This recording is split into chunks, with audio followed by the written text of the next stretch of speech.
One of the first session we did was because his low vibration.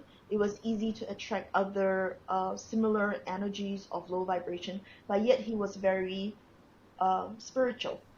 So such kind of energy is a formula for other beings that are lost souls that need light and yet matching frequency. So it was easy target for him to get possessed by other spirits. So one of the first thing that I needed to work on him was to invite the possessed spirit in this life to leave. So we had to deal with that first, and then work on other things slowly, right? Because nothing opens up immediately for everybody. It actually comes when the time is ready for them to let go. It's not easy for everybody to let go immediately. I mean, I actually did have to work on some cases where the client did not want to let go of a possessed spirit. And that's a story for another day. But so yeah, for him, just letting go of that first first work we had to do, which is the possession of a lonely female ghost. He found it hard, and he needed time to adjust, because there was always when you're possessed, there is that separate voice that actually talks to you, right? So you do feel certain comfort when they are actually like your buddy in sadness or your buddy in negativity, right? Somebody who empathized with you in the same vibration. Yeah, so he needed to adjust himself after letting that female ghost leave.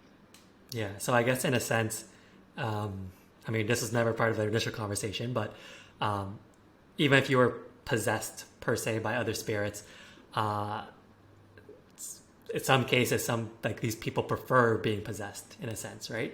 Because now they Mm. have company that I guess might they feel like they're being understood by this spirit, right? So it might not necessarily be like a I guess your typical Hollywood, um, possessed and now crazy things happen to my life Yeah. type of thing. No, you're absolutely right. So there are cases where, for example, mothers who lost their babies either through abortion or what do you call, where they just lost the baby, right? And the baby stayed with the mother, so that is some form of possession as well, right? Because it's another spirit, another consciousness, and the mothers felt very uh, indebted to that soul, that they want to keep the baby. They felt that by keeping the baby with them will probably make up something that they was not able to fulfill in real life. But it's not healthy for the mother or for the baby's soul if it's kept with the mother all this life. We have to release it back to light. So that's one case, right? And there was also another case where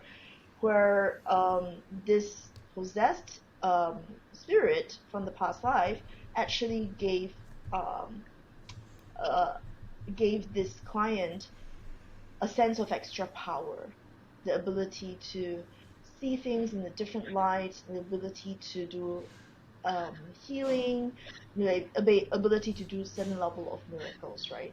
So she didn't want to let that possessed spirit go. And the possessed spirit didn't want to go because in the past life, the possessed spirit didn't have a chance to fulfill what it wanted to fulfill.